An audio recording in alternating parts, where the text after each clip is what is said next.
Hi everybody, Bobby Ogilvy, Project Manager and Professional Coach. Today's question: why should I be authentic, or more specific to the kind of leadership and governance we're talking about, why should I be an authentic leader? So, one way of reframing that question could be to say, why should I be truthful? Because it's the right thing to do, because it builds trust. I also think in this modern situation we find ourselves in, the truth will get out, and so trying to think that you can engineer or manipulate the truth, particularly through obfuscation or lies, withholding truth, or lying about truth, that's going to get found out, and so you want to be able to play that well. I don't think in and of itself it's a problem to say I don't know, or we failed, or our company failed, or that shouldn't have happened. And the question is what you do about it. Use case. Think back to, I think this is early 80s, maybe 82 or something like that.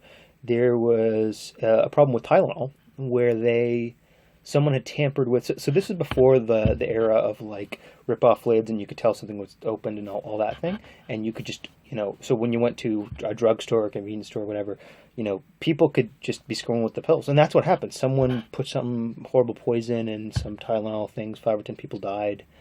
And basically it was Tylenol's fault. But they did the gold standard of what you could do. They took responsibility. I don't remember what the thing is, if they paid out something to them or whatever it was. But then they got incredibly good at quality control and protection around this stuff, and they developed technology to do this, right? And they still at this point have the best brand when it comes to painkillers, right? I mean, we've all taken Tylenol, right? Great example of being authentic to what the situation was and what they're going to do about it, right? Even military leaders in their training, it's not that you can magically preempt every situation. You can just get not just be very ethical in your view, but very responsive. And if things do happen, right, be very prepared to, when this or that does occur, then we handle it. And that is a much more empowered, humanistic take on this, as opposed to somehow thinking that you're flawless or should be flawless, or that, you can manipulate people with lies. In this sense, I know some of that has an outer sense of marketing to others, to your audience, to your target markets, to your public. But I'm also talking about this on an internal leadership level, right? Remember, everything a leader does, everything they do and say, what they pay attention to, how they act, is role modeling. It creates the culture of their organization. It strongly influences that culture, right? So part of the question of authentic leadership is, what kind of culture do you want for your company? What principles and values do you believe in that you want to transmit? And it's also kind of a strategy question. Where does our company need to be, and therefore what do we need to start valuing, or what needs to shift for us to be able to do that, right?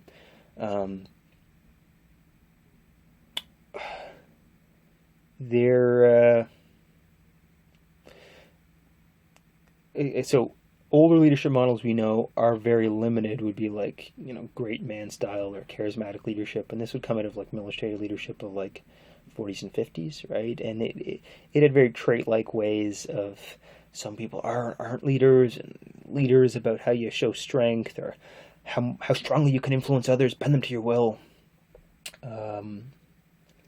I think now very much it's reversed.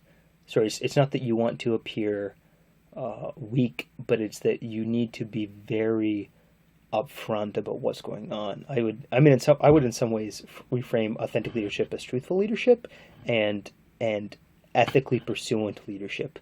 I don't think it should become a license to say, like, I am what I am. Like, yeah, I screwed up. That's the way it is.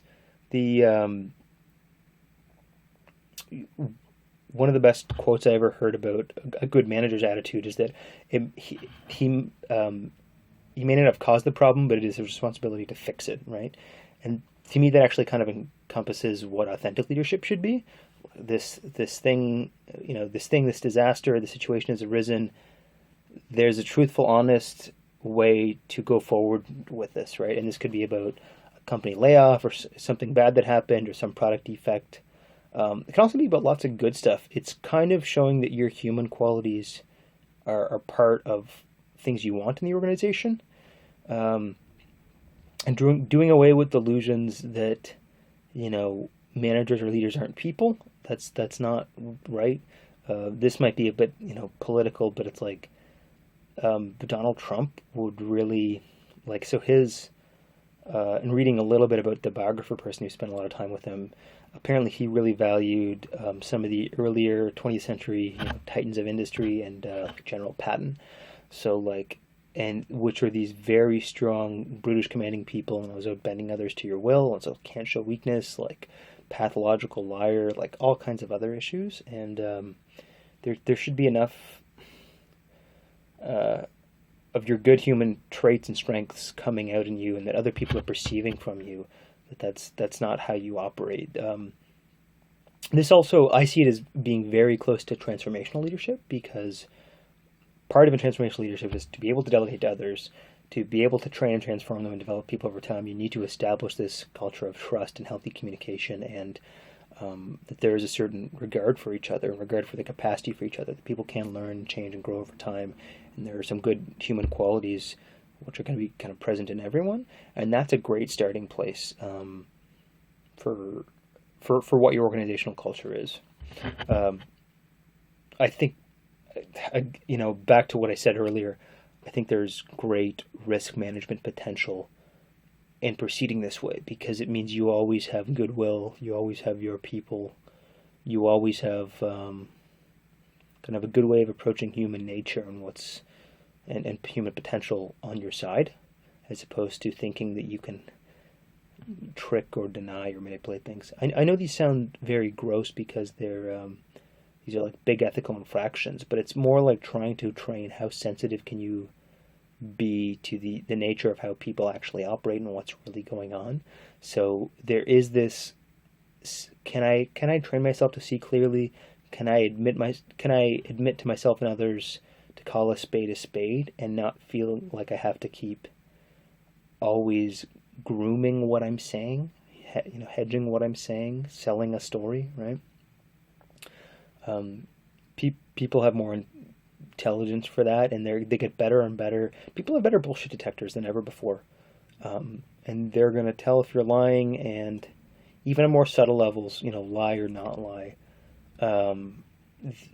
You're trying to generate connection and goodwill and support, and be able to influence change in your organization. And if you don't have people on side with you, how are you going to do that? So even at its most Machiavellian, by being honest and human and truthful and ethical, you generate goodwill in your own organization so that you can lead whatever change needs to happen for the good of the organization. And that's it. I'm Bobby Ogilvy, project manager and professional coach. I hope you learned something, thought about your own leadership qualities, and I'll talk to you guys again soon.